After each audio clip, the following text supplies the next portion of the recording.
First of all, please excuse the mess in my kitchen. We have had a busy few weeks and have not been able to keep up with it, unfortunately. But that's not what we're here for. We're here because I am going to make water kefir for my first time. I'm going to try. That's actually a little bit of a lie. I made this channel because I wanted to record the things that I try to do, even if I'm not good at it, but I'm pretty good at this. I just made myself my first batch of water kefir yesterday, 2 days ago, and it turned out pretty good. So I'm going to try to make another one, and this batch is going to be a Pina Colada flavor. The last one was an apple, and it tastes kind of like that lady apple kombucha, just not as kombucha-y. So first thing you got to do to make the water kefir is to hydrate the grains that you're given. I just got mine on Amazon, and it was some dried grains. There's like a million videos on how you hydrate the grains, but one of the best ones I got was from this YouTuber, which I will screenshot his channel and put it here.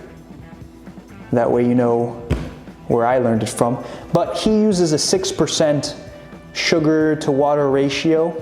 So I just added 60 grams of sugar to 1,000 milliliters of water, which is a liter. And I threw it in here to hydrate the grains. I did it twice and the grains started to bubble. Let me show off some of the grains here. These were dried when they came in. I threw it in there, added the water, and I literally just let it sit. That's it. I let it sit for 4 days. It was like cold. I kind of overdid it on the fermenting time, but I let it sit for 4 days and it started to get all bubbly. Maybe it's not so bubbly now. All the bubbles popped up already, but it started to get all bubbly, and that's how you know it's ready. So once you're done letting your grains hydrate and come back to life with some vigor, you literally transfer this water here into another bottle, leave the grains at the bottom, transfer the water into another bottle, and add your mixes of whatever flavor you want. In this case, it's gonna be Pina Colada kefir. And you let it sit for another day or two. And then you put it in the fridge, and then you can drink it. Tell me how easy that is. I tried looking up kombucha, and there's like this whole other process that you gotta do. And I'm currently trying to ferment a ginger bug, and that's something else. It's not even working for me. But this thing, piece of cake. So I like to do things by weight. I feel like it's more accurate, but you know, your results may vary. Also, when you get these bottles, what you can do is buy yourself a kombucha bottle and then drink it, and then you can use that bottle. It's already pressure safe. That way you get something worth your money. But I bought these bottles because I wanted to store them. I wanted a lot of drink to be stored in one. You're gonna be surprised how easy this is. Matter of fact, I don't even think we need the scale right now. All right, so first things first, you want to transfer this onto another bottle, save the grains. I'm gonna use a little siphon here.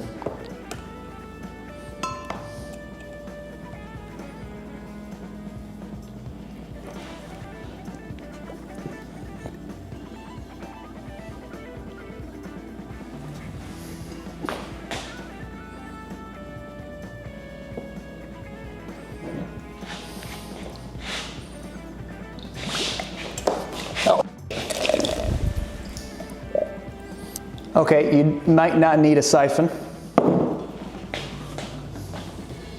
Let's just pour it out.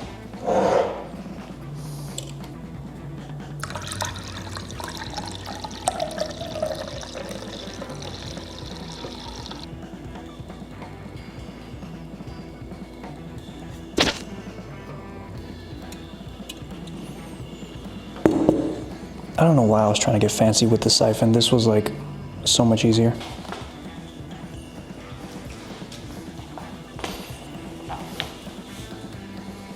Looks like the floor is gonna have a healthy gut biome, huh? Okay, we cleaned up our mess, so for now, we're gonna put our grains to the side. There's still a little bit of liquid in there. No worries, you can leave that in there. And we got our perfect water kefir here.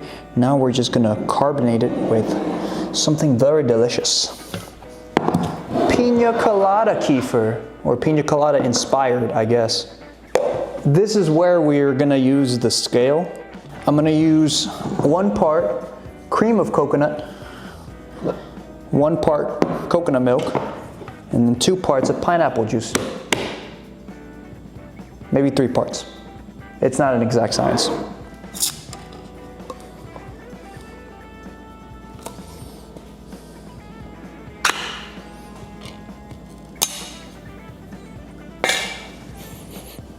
It smells like coconut milk.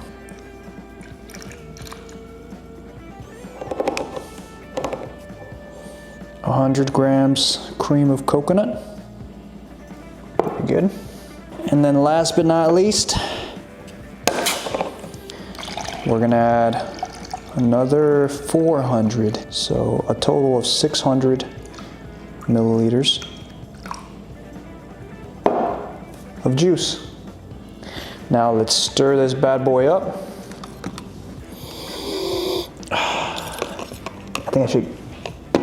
I think I should take a little taste here.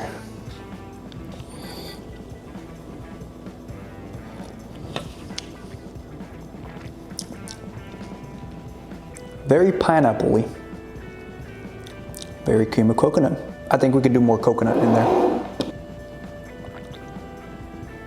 Also, another thing is that you don't want to leave it too long fermenting on the second batch, maybe a day. You could tell when it's rightly carbonated, because if you leave it too long, this bad boy will turn into alcohol. And you know, you're thinking you're getting a healthy probiotic drink that's delicious and tasty, but it turns out you're just getting drunk. I mean, if that's what you want to do, then do it. Look at that. Don't even need a siphon.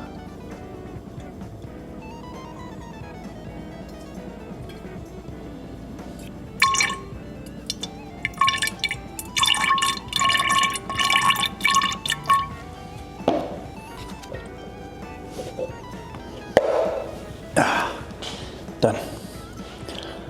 Okay, so now all that's left is to add our kefir drink. We're good to go. You know what? I'm gonna use the funnel for this one.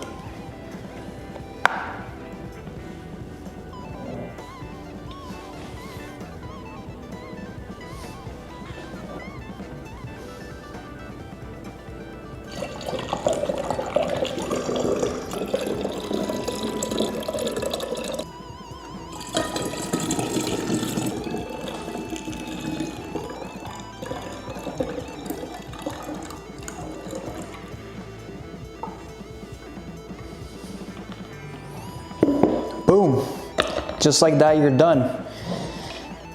Now we can let this sit on the counter and ferment for 1 more day. You're asking me like, what do you do with this then? Like I said, you get your 6% of water sugar, fill it up, put it in here. Doesn't matter how much you put. I'm gonna put another liter, so that way it can continue to have something to eat, because remember, these guys are alive. This is bacteria. You know, they say bacteria is bad, wash your hands. Well, this is bacteria that we're putting in our mouths and drinking and putting it into our gut. So make sure you keep this bacteria alive, because this is good bacteria. I have this, which I don't know what else to do with it. It's cane syrup, and it's like sugar. So I'm adding 60 grams of cane sugar. A little bit less may be fine for me, because I put a date in there, which also has some sugar. So I put 60 grams, of cane sugar. Come over here to my filtered water.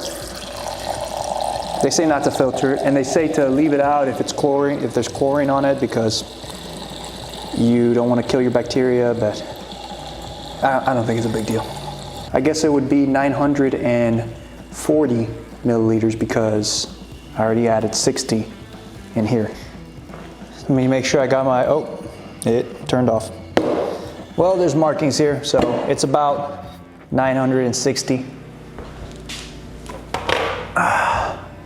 You're just giving your grains, your little kefir bacteria, a little something to drink.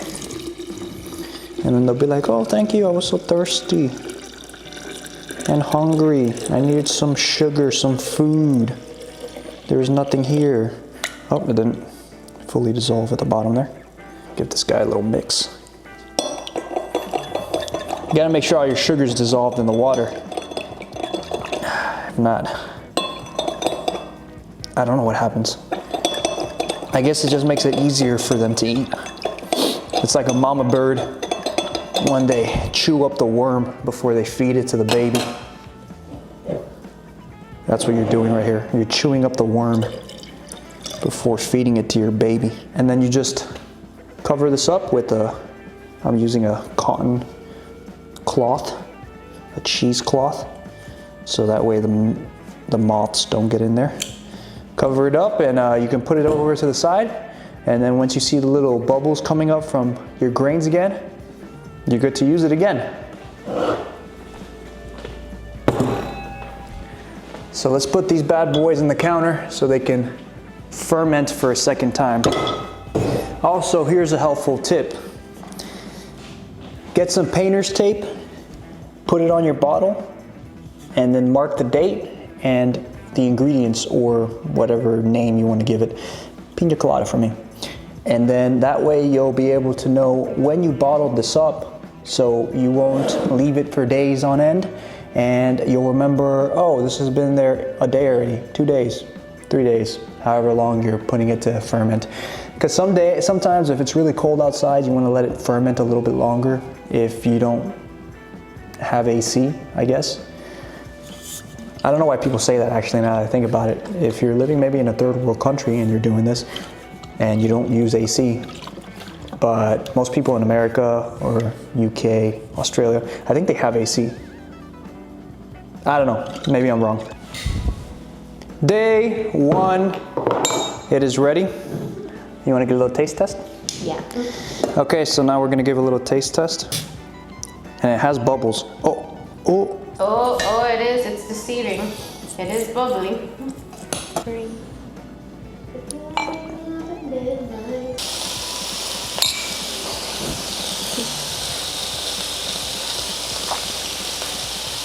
It's bubbly. It's very bubbly.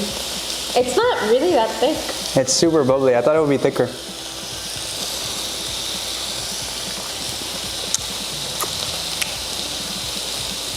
It's like pina colada. I was gonna say it's like a hint of pina colada, but now I can't stop thinking about apple juice. Yeah, but it's more pineapple. Yeah, it's very pineapple-y. It's good, I like it.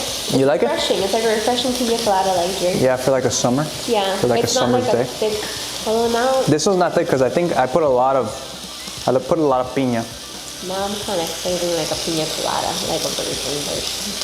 Here, you want more? I like a virgin pina. This is virgin. No, but like, You want more? No. yeah. But like I want the actual pina colada. This is so good. It just tastes like bubbly pina colada. I think you have to leave it for like a few days for it to develop some real alcohol. And probably then it can't get to that much because you need to have a lot of sugar in it. Yeah, I think it makes sense. What do you rate it? For everybody? 5 or 10. 5 or 10? Yeah, like Out of 10. rating it out of. Like an 8. I'll give it like a 7 because I don't really like pineapples that much. I like pineapple. But I kind of like the apple one better. Okay, so I give it a 7. She gives it an 8. Maybe it just needs, maybe if it had more coconut juice or coconut. I think, yeah, I needed more cream of coconut. Yeah, then maybe it would be like a 9. Okay, for the next one, I'm doing more cream of coconut. Thanks. Bye.